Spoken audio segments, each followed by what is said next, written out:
So this is my boyfriend Jason, who is my interviewee today, and we are going to talk about some exercise opportunities that he could be doing even from past into the future. So my list I provided for him of 5 exercise programs include strength training, P90X, cross training, model body program, and rock hard program. In each one of these programs, strength training is pretty straightforward. The strength training is a program where you do mostly core and you work out your entire body for mostly strength training. P90X is mostly a male program where it's a lot of body weights and lifting. And not to mention, it's very harsh core workouts. Cross training is a difference between calisthenics and walking and, core and other different workouts. But instead of doing, like, let's say just straight core workouts, you do going from walking and running to straight core and straight and back and forth again. The model body program really focuses on a different form of working out on top of a food diet as well, which pretty much gets you the model body. And the rock hard program that I've also focused on for the workout is also a different type of, like a bodybuilding workout. Out of these 5, which one do you think you would feel more comfortable performing? I feel like out of the 5, I would have to say cross training would be one of them, since it focuses mainly on different types of workouts instead of just one main core one, which obviously gets a little too redundant. So with cross training, it's a different mixture of every type of workout that you can throw in, not just cardio, but also weight training as well. During my time in the military as an infantryman, we did a lot of those type of workouts, cross training mainly. It wasn't required, but when we did that, our performances were outstanding. Like, we were able to excel in our military scores when working out and physical training, and we were going from medium to high scores. So I would recommend cross training. And then out of the programs we have discussed, which would you have for like an exercise location, like a gym, a park? Where would you feel more comfortable in that whole mix? And which one do you think would be mostly required? I would think that maybe a gym would be more productive for a cross-training program, personally. Gym, yes, would be the normal answer for cross-training, yes. Now, does it necessarily matter when it comes to where or the location you should work out? It's really based on personal preference. So for me, I would say the gym, because it's indoors, you don't have to worry about weather problems or anything like that, or noises if you're really about the noise.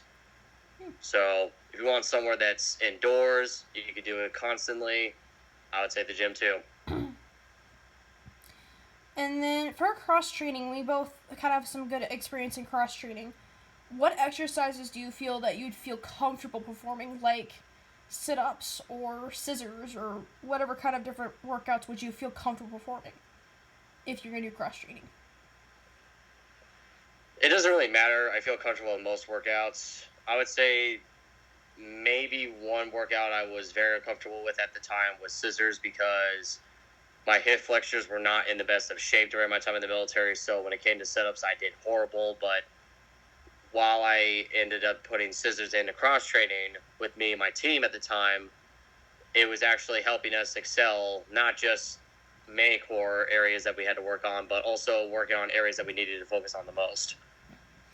And then from that whole experience, which ones did you not feel comfortable with? Like push-ups, planks. Personally, for me, I hate planks with a passion, but I still tend to do them just so I make sure I get that core workout in for sure. But which ones do you not feel comfortable doing at all? I would say my most uncomfortable or disliked one would have to be, there was a good name for it too we had, but I would have to say flutter kicks. Most uncomfortable workout I've ever done. Really? Okay. I hate them too. It makes you feel better.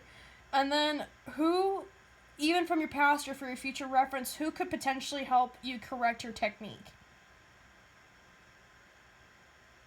I would mention my old squad leader, who was a gym fanatic, who knew how to work out. I honestly believe he should have been a professional trainer, because he knew everything about working out. Like, he was hands-on all about it, especially nutrition. But I guess I guess that would be the answer, is a professional trainer or somebody who knows what they're doing. And yeah, I would just have to say professional trainer.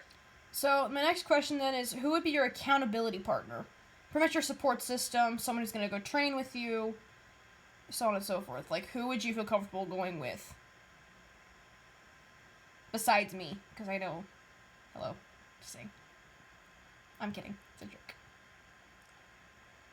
I would have to say you would be my most comfortable person to work out with, because you have to build some sort of atmosphere with the partner you're with, because it could totally disrupt your mentality of how to work out based on who you're with. Like, obviously, if you're somebody with that you don't like, it's not going to go well because there's going to be differences involved.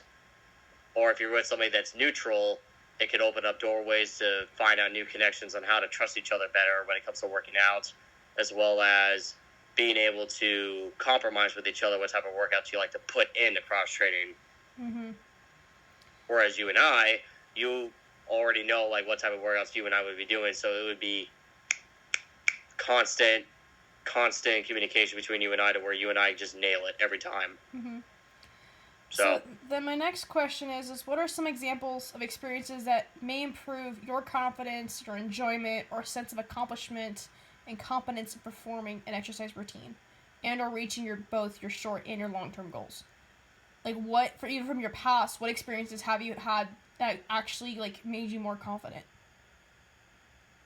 I would have to say what really boosted my confidence is when my team leader, who became a squad leader at the time, Sergeant Isaacs, who was a workout fanatic as well, after he showed me countless times of working out, how many different workouts there are, he just kept sticking with me the entire time, because he saw potential, not just in me, but others that really wanted to enhance themselves when it came to strength training, endurance, cardio. Like, he was my main reason why my confidence was boosted, because he saw that I wanted it.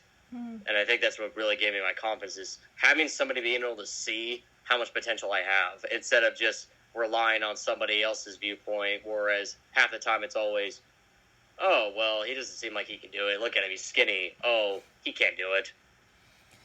Don't let negativity ever be the one thing that beats you in it, because it's just not the way to go. You have to have the mentality to do it. Believe in yourself, and you'll be fine. And if you have somebody that can believe in you, even better. All right. And then what are some barriers that have kept you from physically being active in the past? Like, even just the past year or the past time since you've been out of the infantry? I would say obstacles both during and after.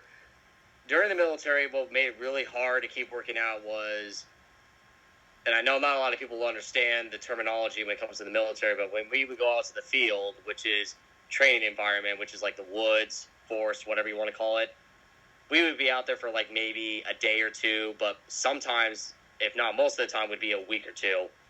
And the main obstacle that really affected my performance is when I went to Louisiana for a month, Mm-hmm. in the hot, humid forest area of Louisiana. Not New Orleans, but like in the dead center of Louisiana. Mm-hmm. JRTC, Joint Readiness Training Center. Mm-hmm. It affected not just me, but everybody there, because everybody was dehydrated, tired. We were being given meals ready to eat.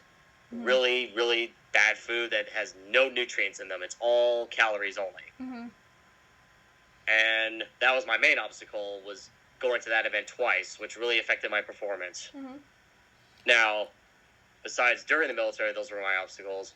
After the military, really the obstacles that kept me away from working out was just working full-time.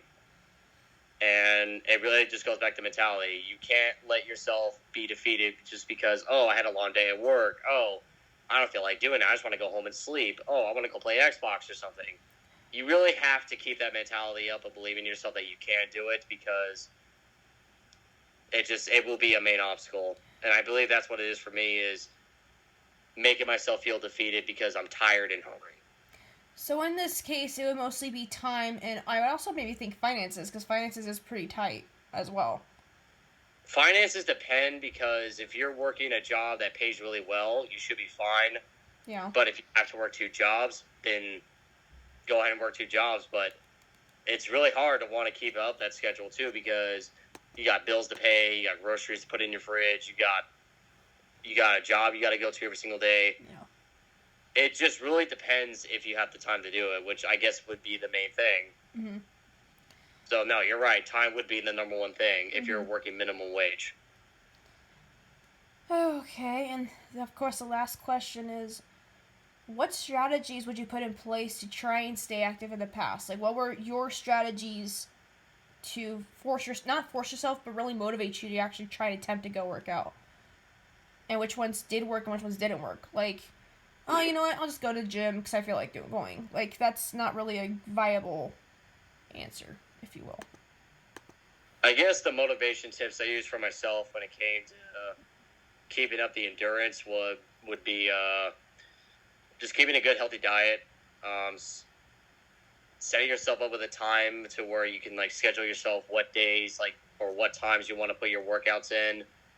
For me, it was mainly just I wake up in the morning, get hydrated a little bit, do a little like warm up drill, kind of get myself like warmed up and ready for the whole cross training workout.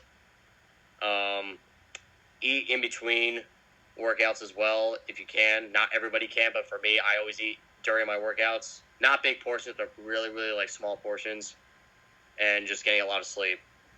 Mainly hydrating, food, and sleep, and just picking the right times when to put your workout in, which for me would be in the morning or at night. Well, this concludes our interview. Jason, thank you for taking this time out to let me interview you. And we're going to post this here shortly. So thank you and goodbye.